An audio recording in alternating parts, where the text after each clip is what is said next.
Отрывки из книги «Татар Рухы. Татарский дух». Очередной выпуск. Предыдущие выпуски смотри в плейлисте. Ссылка в описании. Выпуск 8.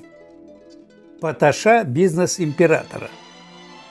Ахун Исмаил и Ишан Ахмади, направляясь в гости своим родственникам, обсуждали итоги только что состоявшегося меджлиза. Не учился, а сделался меллой. Не каркает, а стал вороной. Сухо и холодно изрек Ишан, давая свою оценку избранию Хабира хатыбом первого мусульманского прихода аула Уразлы. «Не погорячились ли мы с тобой, Туган Исмаил? Пока приговор не ушел в губернское правление, может, жалобу туда направить? И как тебе это видится? Сами благословили, сами жалобу пишем.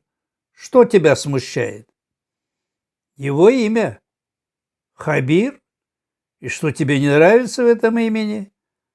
А ты подумай». Ишан намекал на то, что слово «хабир» в переводе с арабского означало «осведомитель». Вот ты о чем!» – догадался наконец Ахун. «Да ладно, Ахмади Дус, везде тебе тайные агенты мерещатся. Все хорошо же кончилось, могло быть и хуже. Глупый скажет «победил», умный скажет «уступил». Еще не кончилось». Ишан был прав. Решение прихожан Уразлинской мечети, называемое приговор, чтобы вступить в законную силу, должно было пройти через несколько инстанций. В Казанском губернском правлении издавался указ. В некоторых случаях он должен был потом подтверждаться в Оренбургском Магометанском духовном собрании ОМДС в Уфе. На это уходило несколько месяцев. Ахмади Хазрата, ратовавшего за возвращение обычаев времен пророка, когда не существовало никаких ОМДС, это сильно злило и раздражало. Но поделать ничего было нельзя. Такой порядок утвердил сам российский император. Шел сентябрь 1914 года. В Фарангстане, в Западной Европе, уже больше месяца гремела война, но в Уразлы было тихо и спокойно. Накануне прошел дождь, и главная аульная дорога, ведущая от мечети к дому Миргазиза Хазрата, была разбита колесами телег, везущих Паташу в Казань. Аксакалы, приподняв полы халатов, чтобы не запачкать их в черной густой грязи, прыгали, как кузнечики, с одной сухой почки на другую. Перейдя таким образом дорогу, хазраты старались ступать своими кавушами, обутыми в дорогие 7-рублевые чаги, на твердую почву обочины, кое-где покрытую еще не успевшей пожухнуть мокрой изумрудной травой. «Утвердят, иншалла. Куда денутся, если понадобится, то и мы с тобой за своего родственничка слово замолвим», — сказал Ахун и ловко перепрыгнул через небольшую лужицу. «Мы-то замолвим, но когда они там еще раскачаются? А Миргазизу семью кормить нужно». Ишан недолюбливал ОМДС еще из-за того, что его муфтий назначался императором по представлению Министерства внутренних дел, и его деятельность находилась под плотным контролем царской власти. Официально Миргазиз сана не лишен, поэтому будет получать прежнюю ставку хатыба. Но когда его переведут в имамы, ставка станет меньше. Без сожаления, а просто констатируя факт, заметил Ишан. «Да, будет получать 200 танке, на 50 меньше», — подтвердил Ахун. «Ничего, с голоду не умрет. На такие деньги 8 коров купить можно. А будет шевелиться, так еще и на мед с маслом, иншалла, заработает». Ахун Исмаил намекал на добровольные подношения прихожан во время исполнения священнослужителями различных религиозных обрядов.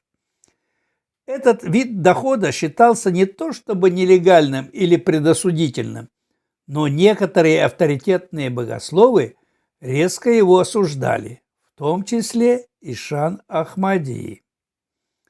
Ишан был членом суфийского тариката Нахшбандия и верным последователем упоминавшегося уже богослова Утас-Имени, известного аскета. Мир – это мост, поэтому проходите по нему, а не поселяйтесь на нем, любил повторять Утас-Имени высказывание пророка Исы, или, как называют его христиане, Иисуса. Брать деньги за чтение дуа мусульманских молитв Ишан Ахмади считал беда, недозволенным новшеством, которого не было во времена пророка Мухаммада, мир ему и благословение Аллаха. Это квалифицировалось им как обман простого народа. Исмаил Хазрат придерживался несколько иных взглядов. Аскетическая узда Утас-Имени претила жизнелюбивой и широкой натуре Ахуна. По духу ему были ближе реформаторы Курсави и Марджани. Мазхаб – это не фетва, а путь, ведущий к фетве. Дорога, ведущая в Куфу – это еще не Куфа. Это дорога путников, идущего туда, говорил Абу-ан-Наср Курсави. И Исмаил Хазрат был готов подписаться под каждым его словом. Между друзьями часто возникали религиозные споры, но никогда не доходило до серьезной ссоры. Гибкий и пытливый ум Исмаила позволял впитывать информацию из разных источников и примирять, казалось бы, непримиримые позиции. Так Хазрат поддерживал предложение Утас-Имени отменить ночную молитву ясту светлые летние ночи в Казанском Иле. Коль летняя ночь здесь так коротка, и зарево совсем не исчезает, к чему приурочено время наступления ясту, не будет грехом и пропустить ночную молитву. Для наших муминов достаточно 4 ежедневных намазов, говорил мулла Утас-Имени. И Ахун Исмаил охотно с ним соглашался, хотя по другим вопросам поддерживал взгляды Курсави и Марджани. В общем, несмотря на идеологические разногласия, друзья ладили. Как говорится, 2 дервиша на одном ковре умещаются, а 2 падишахам и на всей земле тесно. Как дела у Нусруллы? Удалось ли ему выкупить поташный завод? Прервал мысли друга Ишан Ахмади и указал рукой в сторону оврага, где от больших поташных чанов отъезжала груженная арба. Пока еще не успел, кажется. И почем нынче поташа? А мы сейчас вон у мужика спросим. Ахун Исмаил, щурясь от солнечных лучей, указал рукой на приближающуюся арбу, которой управлял крестьянин в зеленой тюбетейке. Хазраты, выбрав место по суше, остановились возле поворота, ведущего к дому муллы Миргазиза. Стариков пронзил тоскливый напев старинной песни о древнем черном лесе, которую старательно выводил возчик. Карадагына урман, караңгы тын, яхшы атлар кирәкле үтәлгә.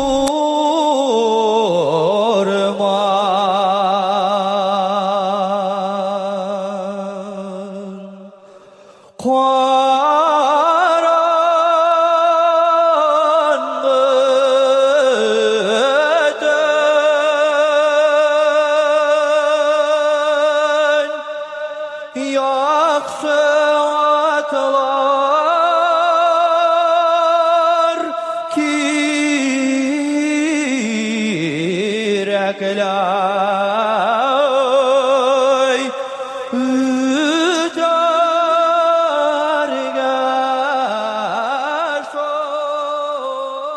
Ассаляму алейкум! Аксакалы издалека, опережая крестьянина, начали здороваться с ним. «Благочестие на том, кто первым выскажет приветствие», — учил пророк. «Валейкум ассалям!» Соскочив с телеги, поздоровался мужик и в почтительном полупоклоне подбежал к хазратам. «Хорошо поешь, душевно!» — похвалил крестьянина Измаил хазрат. Мужик смущенно молчал. «А скажи-ка, агайны, куда вы возите поташу?» «Известно куда, в Казань, на мыловаренный завод, хазрат». «И почем сдаете?» 3,5 танька за пуд, хазрат. «А много добываете?»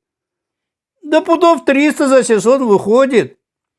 Наш галдыш не промах, из всего деньги делает. Про таких говорят, у них и коты зайцев ловят. То ли осуждающий, то ли ободряющий, заметил Ишан Исмаил. «Я раб, 300 пудов. Это сколько же леса нужно вырубить? Яумуддин, судного дня не боятся грешники, но он все равно наступит!» Разгневался Ишан Ахмади. «А я что? Я ничего. Мне сказали, я и везу». Перепуганный крестьянин от греха подальше забрался поскорее на свою арбу, прихлестнул поводья и погнал лошадь в сторону большого арского тракта, ведущего в Казань. Несколько лет назад казанский купец Галдыш построил в Уразлы небольшой поташный заводик. Место, следует заметить, он выбрал удачное. Прямо за оврагом начинались бескрайние арско-марийские леса, которые безжалостно вырубались для производства поташи. Поташа добывалась из древесной золы и использовалась при выделке кожи, изготовлении стекла, красок и особенно мыла. Дело было прибыльное.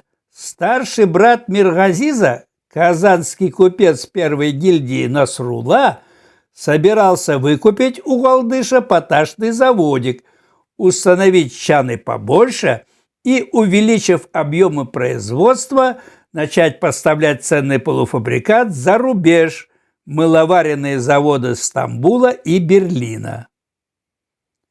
«Нехорошо это, нехорошо!» – продолжал возмущаться Ишан. «Рубят ведь самые ценные породы, дубы да сосны. А сколько по всей стране таких поташных заводов? Живую природу ведь губим, маазаллах, да защитит нас Аллах!» Возмущение Ишана было понятно.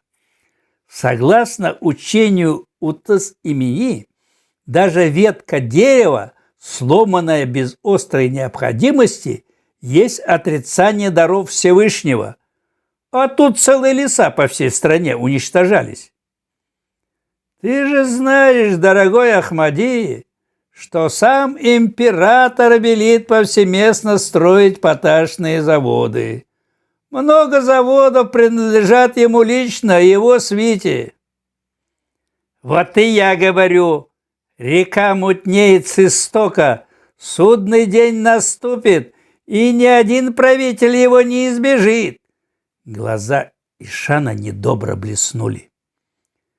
Разговор принимал опасный оборот. Ахун знал об отношении Ишана к верховной власти. Все последователи Утас-Имени относились к ней резко отрицательно. Рассказывали, что на Дамуллу Имени писали доносы, обвиняя его в том, что он обучал своих шакирдов штыковому бою, а тренировали шакирды на чучелах, облаченных в мундиры гвардейцев российского императора.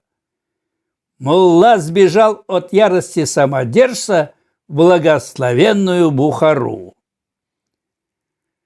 Недавно Ахмади Хазрат побывал в краях, где до побега в Бухару прятался от властей прославленный реформатор, которого он считал своим учителем.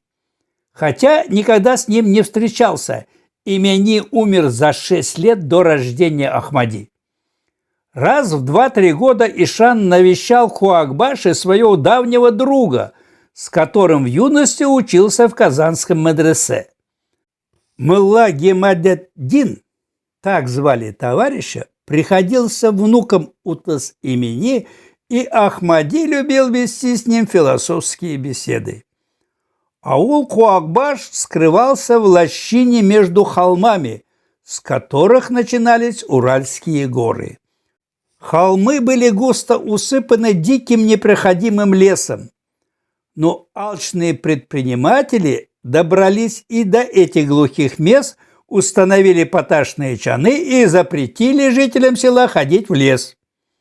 Гордые и воинственные куакбашцы, было время они занимались разбоем на Большой Уфимской дороге, сбунтовались, скатили поташные чаны во враг и прогнали служилых людей. Однако те вернулись с военным отрядом. Бунт был жестоко подавлен. Спустя полвека, когда все леса уже вырубят, на Куакбаш свалится новая напасть. В нескольких километрах от села геологи откроют знаменитое Ромашкинское нефтяное месторождение. И бездумный советский лозунг «Нефть любой ценой» окончательно сгубит все живое в этом некогда чудном заповедном уголке. Ахун Исмаил помнил об этой поездке Ишана в Куакбаш, он сам о ней ему на днях рассказывал, и, понимая чувства друга, которого раздражало все, что было связано с Поташой, старался успокоить. «Да не переживай ты так, Туганым. Наша Поташа должна была пойти в Берлин, а сейчас у нас с алманцами война. Какая теперь торговля? Может, и хорошо, что Нусрулла не успел купить завод. Аллах сберег от греха». Исмаил Хазрат умело сменил тему разговора, начали говорить о войне. «Как ты думаешь, поддержит Истамбул алманцев?» – поинтересовался Ахун. «Думаю, что поддержит. Османцы нынче не так сильны, как былые времена, а объединившись с алманцами, иншаллах, скинуты у русского царя». «А нам что с того?» – хитро прищурившись, спросил Исмаил Хазрат. «Да ничего, красный снег все равно не выпадет», – уклончиво, но пребывая в полной уверенности, что его собеседник понимает, о чем речь, сказал Ахмади. «Красный снег, может, и выпал бы, но как бы эта война не стала последней не только для урусского императора, но и для турецкого патши, и для алманского кайзера тоже», последовал пророческий ответ. Сидя в глухом татарском ауле, вдали от центра принятия глобальных решений, куйбышевский Ахун, сам того не ведая, сделал абсолютно точный прогноз развития мировых событий на ближайшие 20 лет. Конец выпуска. Давамы бар. Продолжение следует.